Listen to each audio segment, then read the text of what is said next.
रूसी विदेश मंत्री भारत में हुए शर्म से तार तार। दोस्तों, ये बात किसी से छुपी नहीं है कि भारत रूस यूक्रेन युद्ध में रूस की मदद कर रहा है, वो भी तब जब पूरी दुनिया रूस के खिलाफ खड़ी हो गई है। रूस यूक्रेन के बीच इस वक्त जो भी चल रहा है उसका जिम्मेदार रूस को बताया जा रहा है, और ऐसे सिचुएशन में भारत अपने पुराने दोस्त रूस के साथ खड़ा है। पर इसका खामियाजा भारत को पश्चिमी देशों का दबाव देखकर भुगतना पड़ रहा है। कई देश ऐसे हैं जो भारत में हो रहे G20 समिट में आने से इनकार कर रहे थे, लेकिन उन्हें मजबूरी में आना पड़ा क्योंकि उन्हें लगता था कि भारत को रूस के खिलाफ बोलना चाहिए। UN में भी भारत को रूस के खिलाफ बोलना चाहिए, लेकिन भारत ने साफ इनकार कर दिया है। और ये बात रूस भी अच्छे से जानता है कि ऐसे कठिन समय में भारत रूस का साथ दे रहा है। इसलिए जब रूस के विदेश मंत्री भारत दौरे पर आए हैं G20 समिट के लिए, तो उनका सर जो है वो शर्म से झुक गया है और भारत से माफी मांगी है कि रूस का साथ देने पर उसे पश्चिमी देशों का दबाव झेलने को मिल रहा है। चलिए जानते हैं आखिर ये पूरी घटना क्या है। दोस्तों, रूस और भारत की दोस्ती जग जाहिर है। रूस ने हर बार मुसीबत की घड़ी में भारत का साथ दिया है। 1971 में पाकिस्तान युद्ध में अमेरिका ने भारत के खिलाफ साथ दिया था और अपनी सेना को पाकिस्तानी सेना की मदद करने के लिए भेज दिया था। तब वो रूस ही था जिसने भारत को हिम्मत दी, एक उम्मीद दी, उसके युद्ध में मदद की और आखिरकार भारत युद्ध जीता भी और बांग्लादेश का निर्माण भी हुआ। आज भी रूस भारत कई डिफेंस प्रोजेक्ट पर एक साथ काम कर रहे हैं। भारत ने सुखोई, मिग जैसे कई फाइटर जेट रूस से खरीदे और अभी हाल ही में रूस ने भारत को S-400 डिफेंस मिसाइल सिस्टम की डिलीवरी भी की है। वहीं पाकिस्तान के ऊपर हमेशा से अमेरिका का हाथ रहा है। अमेरिका ने पाकिस्तान को F-16 जैसे कई खतरनाक फाइटर जेट दिए हैं, लेकिन बात यह है कि जिस तरह हर बार रूस ने आगे बढ़कर भारत की मदद की है, वैसा मौका इस बार हमारे भारत को मिला है। रूस ने जब से यूक्रेन पर हमला किया है, दुनिया के कई देश उसके विरोध में खड़े हो गए हैं। ऐसे में यह उम्मीद जगी है कि इस मामले में भारत रूस की कुछ मदद कर पाए, क्योंकि इस बार G20 की प्रेसिडेंसी भारत को मिली है।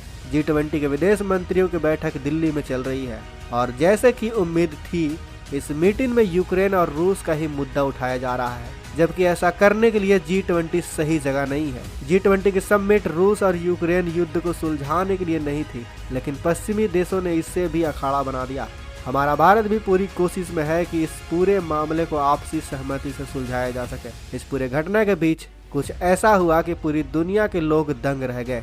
हुआ यूं कि सब चीजों को समझने के बाद रूस के विदेश मंत्री सर्गेई लावरोव, जिनके पीछे अमेरिका हाथ धोकर पड़ा हुआ है, सर्गेई लावरोव ने अभी विदेश मंत्रियों के सामने पब्लिकली भारत से हाथ जोड़कर माफी मांगी है। लेकिन आखिर ऐसा क्या हुआ कि रूस के विदेश मंत्री को भारत से माफी मांगनी पड़ी? दरअसल हुआ ये कि अमेरिका की लीडरशिप वाले पश्चिमी देशों के कारण G20 की बैठक यूक्रेन का मुद्दा उठाया जा रहा है।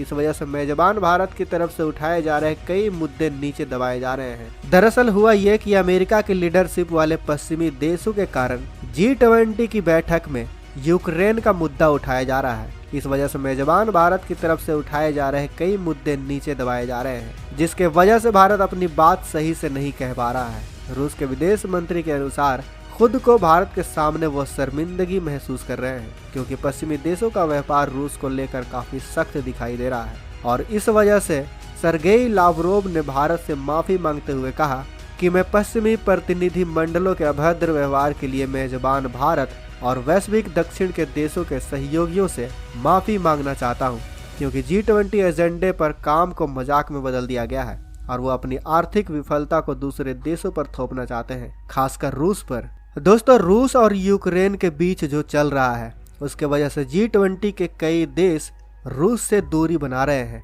यहाँ तक कि कई देशों के प्रतिनिधियों ने तो इस मीटिंग में आने से ही मना कर दिया है। जापान के विदेश मंत्री योशिमासा हयाशी G20 में हिस्सा लेने से इनकार करते रहे, लेकिन कैसे न कैसे ये भारत पहुंचे। वहीं कोरिया के विदेश मंत्री ने भी घरेलू कारणों का बहाना बनाकर G20 से दूरी बना ली। G20 जैसे अहम समिट में जापान और दक्षिण कोरिया के विदेश मंत्री का इस तरह से व्यवहार भारत के लिए एक झटका था। वहीं कई देशों के प्रतिनिधियों ने रूस के विदेश मंत्री के साथ G20 फैमिली फोटो में शामिल होने से ही मना कर दिया। इस मीटिंग के होने से पहले ये उम्मीद थी कि भारत इस समस्या को सुलझाने में अहम रोल अदा करेगा, लेकिन जिस तरह अमेरिका, यूरोपियन देश, रूस और चीन आमने सामने हैं, उससे समझौते की उम्मीद अभी काफी कम है। यह दोनों ही पक्ष एक दूसरे के खिलाफ बयान दे रहे थे।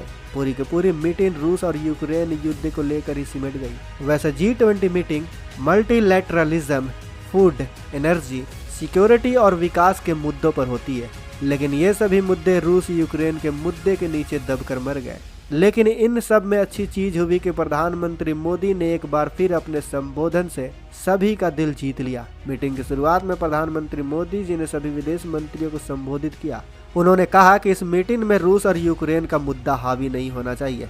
पीएम मोदी जी ने कहा कि भारत और रूस का रिश्ता प्राइविलेज्ड स्ट्रेटेजिक पार्टनरशिप पर बेस्ड है। आम भाषा में कहें तो रूस और भारत का रिश्ता दो सगे भाइयों से बढ़कर है। रूस के विदेश मंत्री ने भारत के प्रधानमंत्री मोदी के इस भाषण की तारीफ करते हुए कहा कि भारत एक जिम्मेदार देश है, वो जल्द ही दुनिया के सबसे ताकतवर देशों में से एक होगा। रूस के विदेश मंत्री का यह बयान बताता है कि भारत और रूस के संबंध कितने मजबूत हैं। भारत इस वक्त दुनिया की सबसे तेज बढ़ती इकोनॉमी है। जब पूरी दुनिया में मंदी का दौर चल रहा है, तब भी भारत की इकोनॉमी अच्छी स्थिति में है और ऐसे में खुद को दुनिया के सामने साबित करने के लिए G20 से बड़ा मंच भारत के लिए कोई और नहीं हो सकता।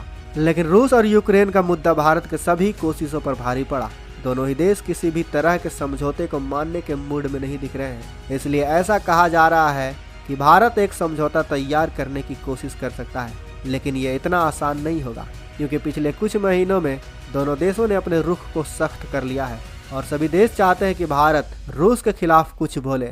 लेकिन भारत ने रूस की आलोचना करने से पूरी तरह से दूरी बना ली है, क्योंकि रूस और भारत के संबंध काफी पुराने हैं और भारत रूस से काफी मात्रा में तेल भी इंपोर्ट कर रहा है। इसलिए भारत किसी भी तरीके से रूस से अपने संबंध खराब नहीं कर सकता।